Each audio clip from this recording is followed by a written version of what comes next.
Very good warm welcome from myself here at HYCM. Looking forward to taking us through the session, and of course we're going to be getting ready for the central bank meetings. We'll also go through the Reserve Bank of Australia, who met this week, and we'll be looking at the ECB, the BOE, as well as looking at copper markets as well, which is having a really interesting day. So looking forward to taking us through for that today. Hope everyone's doing well. I hope you can see my screen and hear my voice okay. Don't forget you can use the question in the chat box. Got a lot to cover, so I want to get going straight away with the session. I'm going to move over to the other screen. Just before we do, just remember we talk about different entries, exits, etc. All this from an educational perspective. And we will of course be looking at how to trade the Bank of England meeting tomorrow. We'll also cover the ECB meeting, as well as the best currency pair to potentially look at for trading, and we'll go through some opportunities there. Okay, so without further ado, let's move over to my other screen, and we'll just, sorry. Great. Now, let me show you, before we get going, I want to show you one market that's really interesting at the moment. This is copper. Now, there's a potential opportunity setting up in copper that's in line with its seasonal trends. Now, don't forget, do check out my blog here, HYCM blog. And if you just ever want to have a look, just search copper and you can see any sort of key commodities. And you can see this website, this article, Copper is Hot in February. Now, I'm going to send you a link. You can look at this in the chat box in your own time. But essentially, copper has some very, very strong seasonals around this time of the year. So you can see here, copper, just pulled it up with SeasonX chart. Now, don't forget, as an HYCM client, you can access the SeasonX product yourself, and you can get a trial on and a use of this. So just contact your account manager for details. Now, you see copper has like massive gains in February. 109% return over the last 15 years, tends to really rip higher. Now, precious metals generally tends to do well around the start of the year. The reason I'm particularly interested now in copper is because not only those strong seasonals, but also, can you see how China's 50 index? Do you see how, if you look at the China 50, which is in the light blue, do you see how it dropped last year? Now, if you look at China's 50, which is the light blue line, you can see it fell like, nearly 40% from the highs, right? So last year was very bad for China's 50 index. China was having a slowdown. And you see how copper prices and China's index tends to track each other. So, as China grows, copper demand increases.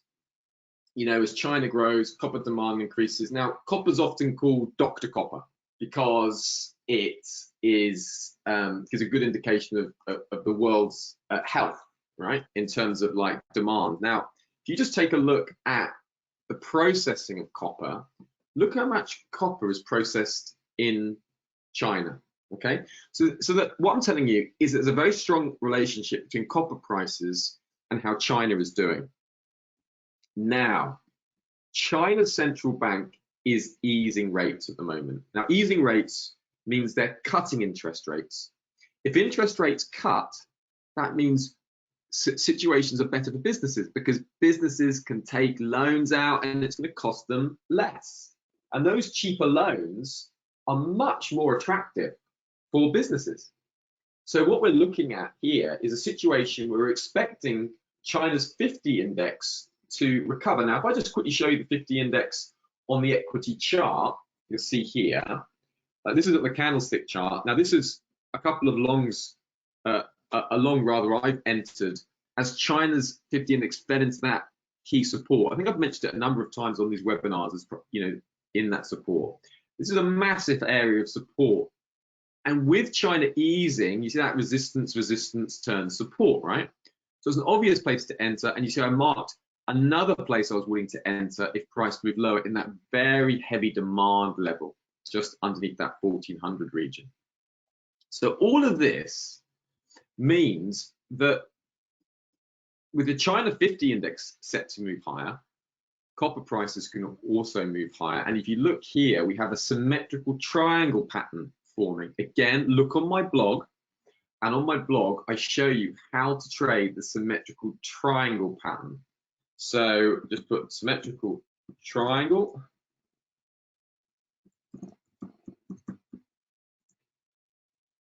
Let's see. If I just put triangle, I've misspelled symmetrical. Right, just look at this here, see? And you can have a look at that. I've just also put that in the chat box as well, and you can have a look at that in your own time. So we're about to see a breakout of a symmetrical triangle pattern. We have 1, 2, 3, 4, 5 touches, and you'd expect a break to the upside, and you'd be looking at a measured move higher from 4 to about 4 to 5. So you're looking for a move higher from about 4.5 to about 5.5. That's the measured pattern that we'll be looking at. So with all of that being said, you see why copper's good. So the way to enter this would be entering at market with a stop below the 200 exponential moving average. So a stop below the 200 exponential moving average, looking for a break of this area and a run higher. If price break, the other option is a buy on entry stop above 4.6. Now, where would you put your stop? Put your stop underneath that 100 exponential moving average, 4.3. Always manage your risk. So don't risk more than you can afford to lose ever. And ideally, don't use leverage. So if you're trading a $10,000 account, you'd want like a 0.10 position, a mini lot, or maybe even less, depending on your risk tolerance, right? And then you just enter on a break of the trend line higher. And as long as you stay above that trend line, stay with, get back below, you consider exiting. Fundamentals, technicals, all coming together for copper. So just really want to point that out to you folks. It's a very interesting situation that we've got for copper. Yeah, hi Warren, good to see you. Nice, didn't see you here originally. Good to have you. Eddie, Elliot, Chan, Rick. Yeah, so welcome to the newcomers. Guys, nice, very nice little opportunity in copper, well worth looking at. Always manage risk. Now, yeah, and the A50, trading the A50 is a very similar trade because of this close connection with copper and China. So actually, the other option is entering at market with stops below 14,400, and you're looking for a play back up to sort of 16,300.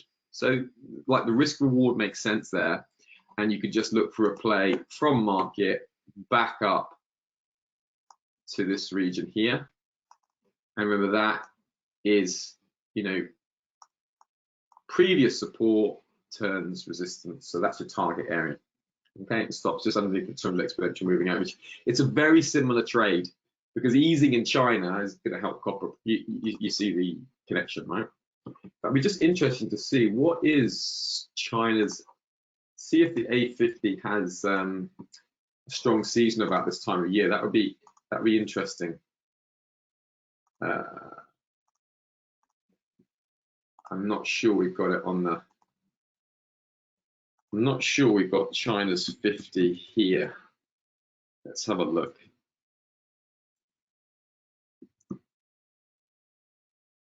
I think the world MSC is quite. Okay, I'll have a fiddle later. I can't see it for now. But don't forget, HYCM accounts get access to Season X. So if you want a trial, speak to your account manager. Right. Okay, folks. I wanted to just point that out before we get going. Now, I also want to quickly run over the RBA meeting this week. Now, it was funny behaviour from the Reserve Bank of Australia this week, because what they've done is they make quite a sort of bearish move, really. And you can see the initial reaction in the Australian dollar was, quite negative. We've now seen the Australian dollar pick up, okay? Now, the dip was brought very quickly out of the meeting because the RBA really do look like they're going to have to hike interest rates. And Governor Lowe said last night that an interest rate hike could come this year. Now, in the meeting, he said, yes, the 3 tests have been met. If you remember the 3 tests the RBA had, it's all on my blog, look under central banks. But the 3 tests in brief were 1, actions of other central banks, 2, function of the Australian bond market, 3, gains towards full employment and inflation. All of those tests were met, right? Then the next obvious thing the RBA would be doing would be hiking interest rates, right? But then the central bank came out and said, yes, we've met all the tests. Yes, we're ending QE, but that doesn't mean we're automatically hiking interest rates. But of course, once you've met that criteria, the next thing to do is hike interest rates. So it seemed a little bit, you know, look, they've got a difficult job, central bankers, in their communication. They could never get it right. They're always going to upset someone. But it was quite odd. And it's more reassuring to see the RBA governor saying today, yeah, we might hike interest rates this year. So that's why the market sort of sold off initially and then bought it back up quickly. Now, if you remember, we were looking at 1.0700 region on the Aussie New Zealand dollar to potentially go long. And I took that trade. I just left it hang overnight. But I closed the trade in the morning because like the RBA were not hawkish. So I just left it and I knew I had the employment data. So that 1.0700 region was here. Hang on, where was it? Where was it? Yeah, that was it. It was the move. That was the RBA meeting. See, now the best pair to trade Reserve Bank of Australia, Reserve Bank of New Zealand divergence is the Aussie New Zealand dollar. This is the purest play on the Aussie dollar that you can get. So that was my plan. Enter 1.0. I got filled in overnight. Originally was tried to move in as the price moved high, and then I just took profit in the morning as I was, you know, thought, oh, I'm not interested in this. But we've seen the pair rally higher because, and particularly overnight, because Governor Lowe said, you know, interest rate hikes coming this year. So that means we can anticipate some Australian dollar strength now coming in. And also notice this relationship. Notice the relationship between the Australian dollar and, again, China's 50 index. It's quite fitting we look at China so much, being the year of the tiger and all. Do you see the connection? China's 50 index is in the light green. The Aussie dollar is this one here, right? Now, look, you know, as we saw last year, as we saw China's index fall lower, so too you saw the Aussie dollar fall lower. Right? Now, with China's index moving up, we'd also expect the Aussie dollar to move up, and vice versa. Now, the reason is Australia's fortunes are tied to Australia. About 80% of its exports go to China. So what's good for Australia, so what's good for China is good for Australia. You see the connection? Look how close that connection is. Now, you know, see, it's a very close connection. Now, obviously, it's not, you know, it can diverge at times, but the correlation is pretty solid, right? Particularly now we're expecting the RBA to hike interest rates. So all of that should be supportive for the Australian dollar. Now, the events we want to look for tomorrow is the ECB will be meeting and the BOE. Now, let's just show you here. Now, this is a helpful infograph from ING, the investment bank, and it's helpful, right? Now, if you're trading the pound tomorrow, you can trade the euro pound, but remember that the ECB are meeting immediately after at like 12:45. So there's a couple of things to say. When the ECB meet, they also have the governor speaks afterwards, Christine Lagarde.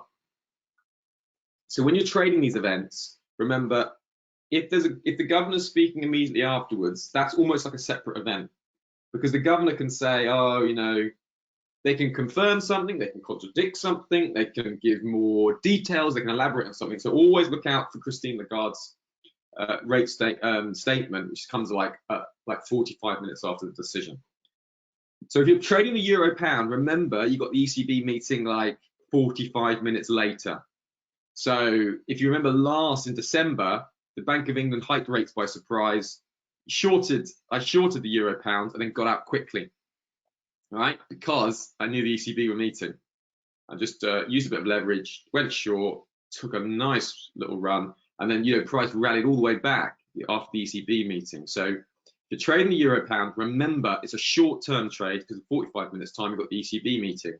So you might want to wait until after the ECB and the BOE have both met to decide on direction for the euro pound. Right, with that being said and that out of the way, that's what to look for.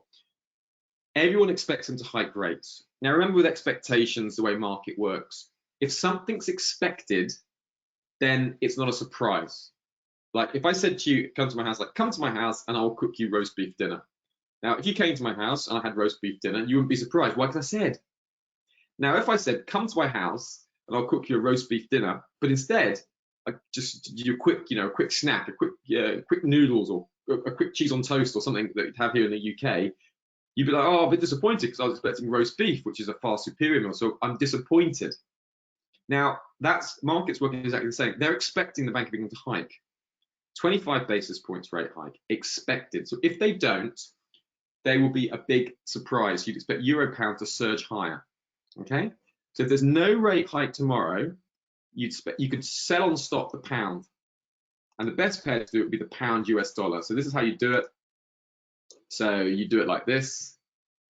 You've never done this before, you want to try. I use a little bit of leverage with an interest rate decision like this. All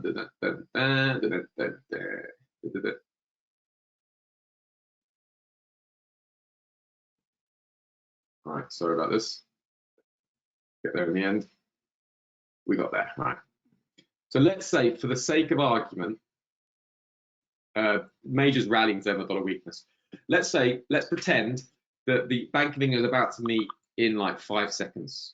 Okay, so if the Bank of England are going to meet in 5 seconds, right, you would put a sell on stop on the pound US dollar at 30 points away from price. So if it's 1.3569, just put a sell on stop at 1.3530, about 40 points, 30 points away. Okay.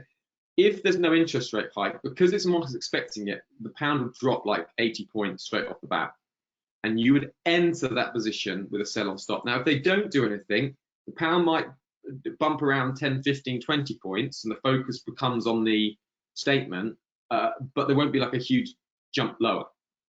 So if there's, for the no rate hike scenario, what you're looking for is a potential sell on stop 1.3530 in the instance the price is at this level. If there's no interest rate decision, close the trade immediately. It's something you just want for like a couple of seconds. And that would send the euro pound higher. If it's a split decision, but there's no rate hike, again, that's sell on stop again. Rate hike just is, okay? Shouldn't get too much of a reaction. Then it becomes all forward guidance. How quickly is the Bank of England wanting to hike interest rates? How quickly are further interest rates? So the more hawkish scenario would be if they say, yeah, we're worried about inflation. Remember, it's wages that they hate, the Bank of England. If wages keep increasing, that's what they're scared about, because it's called the wage price spiral. This is obvious. Like if you think about it, if wages cost more, then companies have to charge more. And if companies have to charge more, then people will be asking for higher wages. And if people are asking for higher wages, do you see, then prices move higher. So that is the scenario that things work on. If it's more hawkish, and then it will all be focused on the Bank of England, any concern about inflation, any concern about wages, and then it will immediately into the ECB meeting. Right. Take a screenshot of that. That will help you. And don't forget, reach out to me on Twitter. I'll try and keep folks updated with what's going on. Now, next interest rate decision for tomorrow is the ECB. Right. Now, what's going on with the ECB? Now, the ECB. Now, let's look at the euro-US dollar. Do you see how the euro-US dollar tracks the German and Treasury 2-year yields? You see how closely they track one another? As yields fall lower, so does euro-US dollar. Now, recently, the divergence between the ECB and the Fed has been massive. What's the Fed been doing recently? hike it, we want to hike, we want to hike, we want to hike. Is it 2? Is it 3? Is it 4? Is it 5? Is it 7 rate hikes this year? Lots of people are getting carried away with the Fed hiking rates. So the bond yield spread has been moving sharply lower. Why? Because 2-year yields are surging higher, but German yields aren't, because no one's expecting the ECB to move higher. Why do we use a German bond for the euro? It's because the Eurozone does not have its own bond. There isn't a euro bond, so we use the German bond as a proxy, because Germany is the largest member of the European Union. You got it? Right. This bond yield spread is basically a risk profile. And what the bond yield spread shows, and this is the 10-year bond yield spread, is the risk profile between the ECB and between Europe and the US. As this moves higher, it means Europe is doing better than the US relatively. As this yield moves lower, it means the Eurozone is doing worse, right? And so we look at bond traders, they're very sensitive to growth expectations, and the 10-year yield is like your growth expectations yield. See, as it rises, euro US dollar rises. As it falls, euro US dollar falls. It does go out of kilter from time to time, and there are reasons for that. But generally speaking, the bond yield spread is significant. So if you're unsure about what the market reaction is, just take a screenshot, use the bond yield spread, have a look at it, have a play around it with your trading, and then you will see tomorrow the reaction to the ECB meeting. Now, this is the best opportunities. If for the ECB, they are very different to the Fed, because the Fed has started to get worried about inflation on a big way. And if you look at inflation in the US, it's much worse than it is in the Eurozone. So the Fed, US media, as I said, I was speaking to the US media, they love speaking about inflation. Eurozone, not so bad. And inflation genuinely is not so peaking to the upside. So the key focus tomorrow is, what do the ECB say about inflation? Now, these are the expectations in the interest rate probabilities going into the end of the year. Let me just show you. Yeah. So interest rate probabilities are looking at 25 basis points rate hike for this year. They're at 10 basis points, and they're looking at like 25 by the end of the year. That seems very high, doesn't it? Is the ECB really going to hike like twice more, maybe 3 times more this year? I doubt it. It doesn't look like it at the moment, but that's what interest rate probability markets are pricing in. So that's kind of the expectations. So that means if the ECB meet and they say, well, you know, we really don't like inflation. In fact, let's just look, there was some inflation data that's just come out. Let's just see what that print was. The euro inflation data, because this will be important going into tomorrow.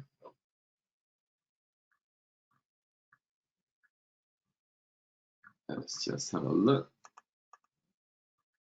If I got this wrong, I think it was some EU HYCP data coming up. Maybe it's coming out later. Let's. Okay, I can't see that now. I think. Yeah, here it is. Right, so this came in 5.1% versus 4.4% expected. Now that is interesting, okay? That will be a key focus for tomorrow's ECB press conference. As posited by ING, the key task for President Lagarde will be conveying that the ECB is serious about combating inflation pressures in the region, while not triggering inflation panic and subsequently prompt a hawkish repricing in the marketplace. Do you see? So that's the problem that they have, and that makes it harder now. Inflation spiking higher means that the pressure will be on the ECB to raise rates more aggressively, just like the US. So if the ECB come out tomorrow and start showing, oh, we're going to be worried about hiking rates, you know, we then expect this euro US dollar to surge higher back up to 1.1500. If they play down inflation pressure, etc., the euro US dollar can keep moving lower.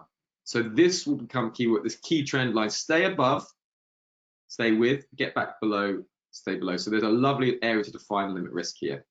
Okay. So if you think the ECB is going to be reacting towards inflation, like you could enter at market with stops below 1.12650, looking for a run up into the meeting on the basis of that high inflation print. That will be fine. Okay. The only thing then is either close the trade before the meeting If this closes below that level today, ditch the trade. That would be the way to look at it. You know, you're banking on a close above, and that would be a good potential trade. And that's not what I'm necessarily taking, but that's how you would probably trade it. And then close the trade out before the event or move it to break even. Just with this nice trend line, you can really easily define and limit that risk. And you can see we're getting like a good solid reversal from this key support level. But all about inflation. What's the ECB going to do about it? Are they going to turn more aggressive to combat it? Or are they going to keep like to the RBA's tone and say, okay, inflation is just transitory? That's what's going to be key.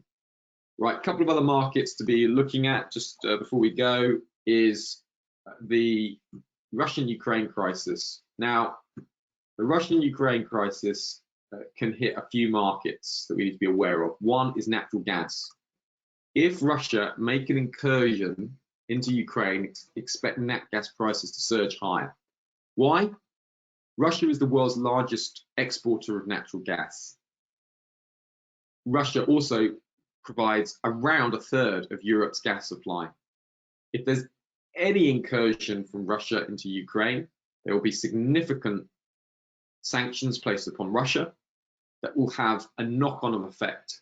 And oil prices, the Russian ruble, gas prices should all be hit. So on the announcement of any, any problems there, you would just move, nat gas prices would just move higher. Oil prices would move higher, and you'd expect the US dollar ruble to move higher as well. Okay, so they're the three currencies to watch on any Russian potential incursion into Ukraine. Right then, folks. Oh yeah, OPEC as well, quickly, I'll just cover that. Oil prices keep moving higher, and that's going to drag inflation expectations higher if it keeps moving higher. OPEC Plus, if they decide not to not increase production levels today in a surprise move, they don't curb their production by 400,000 barrels per day. If they make no change to that, expect oil to move higher. If they do make production changes and increase production by greater than 400,000 barrels per day, expect oil to drop lower, but then expect a dip to be bought. Because there's a lot of analysts are saying that even if OPEC ramped up the production levels, they haven't got the capacity, they haven't got the ability to meet those production capabilities. So there's a lot of pressure on oil to the upside right now. It's not necessarily something I'm trading. It's hard to know how to get into this market, but nevertheless, there is pressure to the upside with it, just to be aware of. Okay, folks. Been an absolute pleasure as always. Don't forget that you can come back and have a look on Monday, and I'll get us ready for upcoming events. Next Monday, looking at CPI data, we're looking at Russia-Ukraine crisis. We'll also look about what's happening with gold, and we'll really get our head around gold. So do remind me to have a good look at that on Monday next week. Got a lighter calendar week. Folks, been an absolute pleasure. I hope this has been a good and helpful time for you. If it has been good and helpful, please do let me know. Always good to have feedback, and been a real pleasure as always. Okay, folks, take care now, everyone. Goodbye.